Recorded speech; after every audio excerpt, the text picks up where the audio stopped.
بسم الله الرحمن الرحيم. وكذلك قوله تعالى وأمهاتكم اللاتي أرضعنكم يقتضي بعمومه حرمة نكاح المرضعة. وقد جاء في الخبر لا تحرم المسة ولا المستان ولا الإملاجة ولا الإملاجتان فلم يمكن التوفيق بينهما فيترك الخبر. یہاں سے عام لم يخص عنہ الباس کی جو مثال بتا رہے، ایک اور مثال ہے کہ اللہ تعالیٰ کہ یہ قول وَأُمَّهَاتُكُمُ اللَّاتِي تمہاری وہ مائیں ارضعنکم جو تم کو دودھ پلائیے، یہ وہ تمہارے اوپر حرام ہے۔ اب یہاں جو ہے نا عام ہے، کتاب اللہ یہ عام ہے، لیکن اس کے مقابلے میں خبر واحد کو چھوڑ دیا جائے گا، وہ اس طور پر کہ آپ صلی اللہ علیہ وسلم کی حدیث ہے کہ لا تحرم المسۃ ولا المستان ولا الاملاجۃ ولا الاملاجتان۔ یہ حضرت عائشہ رضی اللہ تعالیٰ عنہ سے روایت ہے کہ آپ صلی اللہ علیہ وسلم نے فرمایا کہ ایک دفعہ چوسنے سے یا دو دفعہ چوسنے سے حرمت ثابت نہیں ہوتا، اس طرح ایک دفعہ چسوانے سے اور دو دفعہ چسوانے سے حرمت ثابت نہیں کرتا۔ تو یہاں پر مسئلے کی وضاحت اس طور پر آئے گی اگر کہ وہ مائیں جن ماؤں نے بچے کو دودھ پلایا ہے وہ تو تمہارے اوپر حرام کر دے گی، تو اس کا تقاضا یہ ہے، احناف فرماتے ہیں کہ اس سے حرمت ثابت ہو جاتی ہے، خواہ ایک دفعہ ہو یا دو دفعہ، ایک گونڈ اس نے پیا ہو یا دو گونڈ پیا ہو۔ لیکن شوافی حضرات فرماتے ہیں کہ نہیں، آپ صلی اللہ علیہ وسلم کی یہ حدیث کہ لا تحرم المسۃ ولا المستان ولا الاملاجۃ ولا الاملاجتان حضرت عائشہ رضی اللہ تعالیٰ عنہ کی روایت ہے، تو اس سے معلوم ہوا کہ ایک دفعہ یا دو دفعہ چوسنے سے حرمت ثابت نہیں ہوتی۔ تو یہاں پر امہاتکم اللاتی ارضعنکم یہ کتاب اللہ یعنی عام ہے، اور اس کے مد مقابل کیا ہوا، کیا آیا، خبر واحد آیا۔ تو یہاں پر ہم نے پہلے پڑھا تھا کہ اگر ان دونوں کے اندر تطبیق ممکن ہے تو ہم کر لیں گے، لیکن اگر تطبیق ممکن نہ ہو تو ہم عام کو اس پر عمل کریں گے اور خبر واحد کو چھوڑیں گے۔ تو یہاں پر خبر عام وَأُمَّهَاتُكُمُ اللَّاتِي أَرْضَعْنَكُمْ اس پر ہم عمل کریں گے، وَلَا تَحْرِمُ الْمَسَّةُ وَالْمَسَّتَانِ وَالْإِمْلَاجَةُ وَالْإِمْلَاجَتَانِ یہ جو خبر واحد ہے اس کو ہم چھوڑ دیں گے۔ تو احناف و شوافی فرماتے ہیں کہ کم از کم حرمت کے لیے 5 گھونٹ پینے سے، یعنی 5 گھونٹ پینے سے حرمت ثابت ہوگی، 1-2 سے جو نا یہ حرمت ثابت نہیں ہوتی۔ اب اس پوری جنا عبارت کے ترجمہ کہ وَأُمَّهَاتُكُمُ اللَّاتِي أَرْضَعْنَكُمْ وہ مائیں جو تم لوگ کو دودھ پلائیے، ارضعنکم تم لوگ کو دودھ پلائی، اللہ نے حرام کر دیا تم پر۔ یقتضی بعمومہ یہ اپنے عموم کا تقاضا کرتا ہے، حرمت النکاح المرضعۃ کہ دودھ پلانے والے کے نکاح حرام ہے۔ وقد جاء فی الخبر اس طرح آیا حدیث کے اندر لا تحرم المسۃ ولا المستان ایک دفعہ چوسنے یا دو دفعہ چوسنے سے حرمت ثابت نہیں ہوئی، ولا الاملاجۃ ولا الاملاجتان نہ ایک دفعہ چسوانے سے اور نہ ایک دفعہ چسوانے سے اور نہ دو دفعہ چسوانے سے حرمت ثابت نہیں ہوئی۔ فلم يمكن التوفیق بینہما فیترک الخبر تو اب دونوں کے اندر توفیق یعنی تطبیق ممکن نہیں ہے تو ہم خبر واحد کو چھوڑ دیں گے۔ اب یہاں پر عبارت کا مسا اور مسا یہ بچے کا چوسنا ہوتا ہے کہ بچہ ماں کا دودھ چوسے، اور املاجہ اور املاجتان چسوانا کہ ماں اپنے بچوں کو دودھ چسوائے، املاجہ کا معنی چسوانا، مسا کا معنی چوسنا، اور املاجہ کا معنی چسوانا۔ اب آگے وَأَمَّا الْعَامُ الَّذِي خُصَّ عَنْهُ الْبَعْضُ فَحُكْمُ أَنَّهُ يَجِبُ الْعَمَلُ بِهِ فِي الْبَاقِ مَعَ الْاحْتِمَالِ۔ یہاں سے عام، یہاں مصنف رحمۃ اللہ علیہ عام کی دوسری قسم کو بیان کر رہے ہیں جس میں بعض افراد کو خاص کیا گیا ہو۔ عام کی دوسری قسم کو شروع کرنے سے پہلے تخصیص کی تعریف سمجھے کہ تخصیص کس کو کہتے ہیں۔ تخصیص کی لغوی تعریف ہے کہ مجموعہ افراد کے حکم سے بعض افراد کے حکم کو الگ کرنا، کہ بہت سارے افراد میں سے بعض لوگوں کے حکم کو الگ کرنا، یہ تخصیص کی تعریف ہے۔ اور تخصیص کی اصطلاحی تعریف ہے کہ کلام کو مستقل، کہ عام کو کلام مستقل موصول کے ذریعے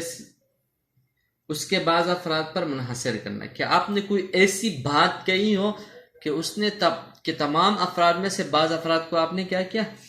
اس کو منحصر کر دیا۔ یہ عام کی تخصیص کی اصطلاحی تعریف ہے۔ اب اس عام کے حکم میں اختلاف ہے۔ پہلا مذہب شیخ ابو الحسن کرخی اور عبداللہ جرجانی فرماتے رحمہ اللہ تعالی کہ تخصیص کے بعد عام حجت نہیں رہتا، کہ تخصیص کے بعد عام حجت نہیں رہتا، چاہے مخصص معلوم ہو یا مجہول ہو، بلکہ اس میں توقف کیا جائے گا کہ جب تک بیان نہ آئے اس پر عمل نہیں کیا جائے گا۔ یہ پہلا مذہب ہے شیخ ابو الحسن کرخی اور عبداللہ جرجانی رحمہ اللہ کا۔ دوسرا مذہب ہے عام علماء کا، وہ فرماتے ہیں کہ اگر مخصص معلوم ہو تو تخصیص کے بعد جتنے افراد بچ گئے اس میں عام قطعی دلالت ہوگا۔ اگر مخصص مجہول ہو تو پھر عام باقی افراد میں حجت نہیں ہوگا، اس میں توقف کیا جائے گا جب تک بیان نہ جائے۔ یعنی اگر معلوم ہے تو ظاہر بات ہے اس پر عمل عام جو ہے نا قطعی دلالت ہوگا، اگر مجہول ہے تو پھر وہ قطعی دلالت نہیں ہوگا، پھر اس پر عمل ہی نہیں کیا جائے گا، توقف کیا جائے گا۔ تیسرا مذہب ابو زید کا ہے، وہ فرماتے ہیں جس کو مصنف رحمۃ اللہ علیہ نے یعنی اس قول کو کیا پسند بھی کیا اور اپنے کتاب کے اندر جو ہے نا کیا واضح بھی کیا۔ وہ فرماتے کہ تخصیص کے بعد جتنے افراد باقی بچ گئے ان پر عمل کرنا واجب ہے، لیکن اس احتمال کے ساتھ کہ جتنے افراد باقی اس میں بھی کسی ایک کی تخصیص ہو جائے۔ کس طور پر کہ آپ نے کسی چیز کو خاص کر دے کہ یہ افراد ہمارے ساتھ ہے، لیکن اس افراد کے علاوہ اور بھی افراد ہے، تو اس افراد کے اندر آپ کو شک ہے، کہ شک نہیں ہے بلکہ اس کا بھی امکان ہے کہ یہ شاید ان افراد کے اندر یہ بات پائی جائے تو وہ بھی اس میں پہلے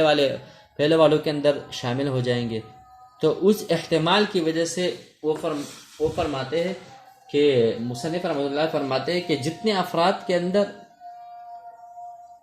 افراد باقی بچ گئے اس پر عمل کرنا واجب ہے، لیکن اس کے احتمال کے ساتھ کہ ہو سکتا ہے کہ جتنے افراد باقی اس میں بھی کسی ایک کی تخصیص ہو جائے۔ وَإِذَا قَامَ الدَّلِيلُ سے بتا رہے کہ یہاں مصنف بیان فرما رہے کہ جب باقی افراد کی تخصیص پر دلیل قائم ہو جائے تو اس کی تخصیص خبر واحد کے ذریعے بھی درست ہے۔ یعنی جب باقی افراد کی تخصیص پر دلیل قائم ہو جائے تو اس کی تخصیص خبر واحد کے ذریعے بھی درست ہے اور قیاس کے ذریعے بھی درست ہے۔ اور یہ تخصیص اتنی جائز ہے کہ کم از کم عام کے تحت 3 افراد باقی بچ جائے، 3 کے بعد پھر تخصیص جائز نہیں، کیونکہ عام جمع ہوتا ہے، جمع میں کم از کم 3 افراد ہوتے، اگر 3 نہ ہو تو پھر عام ہی نہیں رہے گی۔ یعنی مصنف رحمۃ اللہ علیہ فرماتے کہ کم از کم جو آپ باقی افراد کے اندر تخصیص کرو گے تو وہ خبر واحد قیاس کے ذریعے سے تو کرو گی، لیکن کم از کم 3 افراد جو ہونا چاہیے، کیونکہ عام جو 3 افراد پہ کم سے کم 3 افراد پر دلالت کرتے ہیں، زیادہ سے زیادہ کوئی حد نہیں، لیکن اگر 3 سے کم ہوا تو وہ جو ہے نا اس پر عمل نہیں کیا جائے گا۔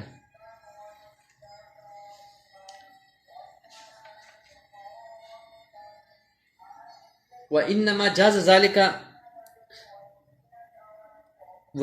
جَازَ ذَلِكَ سے فرما رہے کہ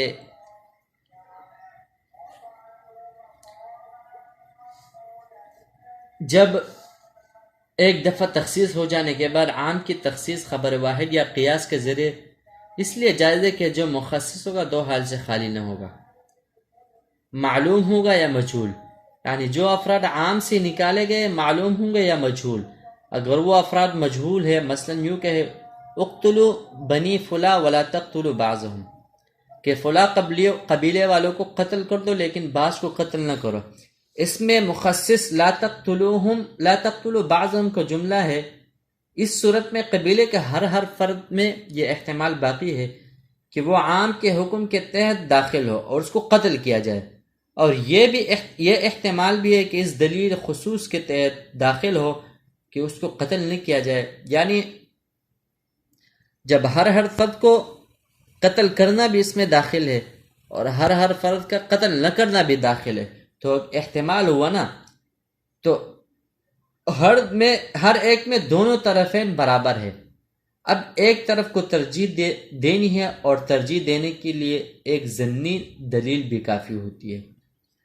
خبر واحد اور قیاس ضمنی ہے، لہذا خبر واحد کے ذریعے یا قیاس کے ذریعے کسی ایک طرف کو ترجیح معلوم ہوگی تو ہم ترجیح دیں گے اگر وہ افراد معلوم ہے، جیسے اقتلوا المشرکین ولا تقتلوا اہل الذمہ، کہ مشرکین کو قتل کر دو لیکن جو ذمی ہیں ان کو قتل نہ کرو۔ اب اس میں افراد تو معلوم ہے جن کو نکالا گیا ہے، لیکن یہ احتمال موجود ہے کہ جن افراد کو نکالا ہو سکتے وہ کسی علت کی وجہ سے نکالا گیا ہو۔ جب ہمیں شرعی دلیل معلوم ہو جائے گی کہ یہ علت اس معین فرد کے علاوہ دوسروں میں بھی پائی جا رہی ہے تو ہم ان کو بھی ہم ترجیح دے کر خاص کریں گے کہ اقتلوا المشرکین ولا تقتلوا اہل الذمہ۔ تو جن افراد کے اندر یہ علت پائی جاتی ہے تو وہ ان کے اندر تو خاص ہو گیا، یعنی وہ ان کو نکالا گیا علت کی وجہ سے کہ اہل الذمہ، یعنی اس علت کی وجہ سے ان کو نکالا گیا۔ لیکن اب جو باقی افراد ہے اس میں بھی ہم دیکھیں گے کہ باقی افراد کے اندر وہ علت ہے یا نہیں، اگر ہے تو ان کو بھی نکالیں گے، نہیں ہے تو چھوڑ دیں گے۔ تو اس سے معلوم ہوا کہ عام خص عن البعض کے اندر اگر اس کو خاص خبر واحد اور قیاس کے ذریعے کرنا چاہے تو ہم کر لیں گے، کیونکہ خبر واحد یہ خود جو ہے نا ظنی ہے، اور ظن کا ہی جو ہے نا یہ فائدہ دیتا ہے۔ لہٰذا معلوم ہوا کہ عام خص عن البعض اس پر عمل کرنا تو واجب ہے، لیکن فی الباقی مع الاحتمال، یعنی باقی کے احتمال کے ساتھ۔ اب پورا جو ہے نا ہم عبارت کا ترجمہ کر لیتے کہ عام الذی و عام خص عن البعض، جس کے بعض افراد کو خاص کیا گیا، فحکم انہ یجب العمل، اس کا حکم یہ ہے کہ اس پر عمل کرنا واجب ہے، فی الباقی مع الاحتمال، باقی میں احتمال کے ساتھ۔ فاذا قام الدلیل علی تخصیص الباقی، جب باقی پر جو ہے نا باقی افراد پر دلیل قائم ہوا، یہ جزء تخصیص بخبر الواحد، تو یہ اس کا خاص کرنا خبر واحد قیاس کے ذریعے جائز ہے۔ الی ان یبقی ثلاث، یہاں تک کہ 3 افراد ہو۔ ہم نے کہا کہ 3 عام جو ہے نا کم سے کم 3 افراد ہو، کہ 3 افراد کے مجموعے کا نام، 3 سے کم ہو تو وہاں پر کیا ہوگی خاص، وہ اس کو ہم یعنی خبر واحد اور قیاس کے ذریعے ہم اس کو اس میں تخصیص نہیں کر سکیں گے۔ وبعد ذالک، اس کے بعد نہیں، ولا يجوز، لیکن اس کے بعد جائز نہیں، فیجب العمل، تو اس پر عمل کرنا واجب ہے۔ وانما جاز ذالک لان المخصص الذي اخرج الباب، یہ اس وجہ سے جائز ہے کہ مخصص جس نے بعض افراد کو خاص کیا جملہ میں سے، لو اخرج بعضا مجھولا، تو وہ تو مجھول کو نکالے گا، یثبت الاحتمال، تو احتمال پھر بھی باقی ہے، فی کل فرد معین، ہر فرد کے اندر، کہ یار اس افراد کو نکالا گیا، شاید جو باقی ہے اس کے اندر بھی یہ احتمال ہو۔ فجاز ان یکون باقیا تحت الحکم العام، تو جائز ہے کہ وہ باقی افراد کے اندر بھی عام کا حکم ہو۔ وجاز ان یکون داخلا تحت دلیل الخصوص، اور یہ بھی ممکن ہے کہ اس کے اندر جو وہ یہ خاص کی دلیل کے تحت یہ بھی داخل ہو. فاستوت طرفان تو دونوں طرف ہے یار، یعنی شک کا ایک قسم کا وہ ہوگا، شک کا ایک قسم کا شائبہ پائے گا. فاستوت طرفان تو دونوں طرف برابر ہوں گے. فی حق المعین، معین یعنی خاص کے جو حکم ہے اس میں جو نا شک با. فاذا قامت دلیل الشرعی، اب جب دلیل شرعی قائم ہوا، علی انہ من جملۃ ما دخل تحت دلیل الخصوص، وہ تمام افراد میں جو خاص کی دلیل ہو، تمام افراد کے اندر جو خاص کے دلیل کے تحت ہے، ترجح جانب التخصیص ہو، تو اس کی جو خصوصیت والی جانب اس کو ہم ترجیح دیں گے. وَإِنْ كَانَ الْمُخَصِّصُ أَخْرَجَ بَعْضًا مَعْلُومًا، اب اگر معلوم افراد کو اس نے نکالا ہو، ترجیح دیا جملہ میں سے، تمام افراد میں سے، جاز أن يكون معلوما، پھر ممکن ہے کہ یہ عین ممکن ہے کہ وہ افراد معلوم بعلت، ایسے علت کے ساتھ موجوداً فی هذا الفرد معین، جو فرد معین کے اندر، یعنی جو معلوم افراد کے اندر ہم نے تخصیص کیے ہیں کہ یہ خاص ہے، اس علت کی وجہ سے ہم نے اس کو نکالا ہے، تو باقی افراد کے اندر عین ممکن ہے کہ وہ علت پائے جائے. فَإِذَا قَامَتْ دَلِيلُ الشَّرْعِيُّ عَلَى وُجُودِ تِلْكَ علت، جب دلیل شرعی اس علت پر قائم ہوا فی غیر هذا الفرد المعین، غیر یعنی فرد معین کے علاوہ، ترجح جہت التخصیص ہی، تو ہم اس کو یعنی خاص والی جہت کو ہم کیا کریں گے، ترجیح دیں گے. فَيُعْمَلُ بِهِ، تو اس پر عمل کیا جائے، مع وجود الاحتمال، دوسرے کے احتمال کے ساتھ، کیونکہ باقی افراد میں وہ بھی اس علت کا پائے جانا ممکن ہے. تو معلوم ہوا کہ عام خص عنہ الباس کے اندر احتمال ہے. کیا ہے؟ احتمال ہے کہ بعض افراد کو آپ نے خاص تو کیا، ممکن ہے کہ دوسرے افراد کے اندر وہ علت پایا جائے. تو یہ یعنی کیا نام ہے، ایک شک کا شائبہ یہ اس کے اندر پایا جاتا ہے. تو معلوم ہوا کہ عام خص عنہ الباس کے اندر کسی علت کی وجہ سے افراد کو خاص کرنا، پھر باقی افراد کے اندر وہ علت کا پایا جانا، یہ بھی ممکن ہے. والسلام.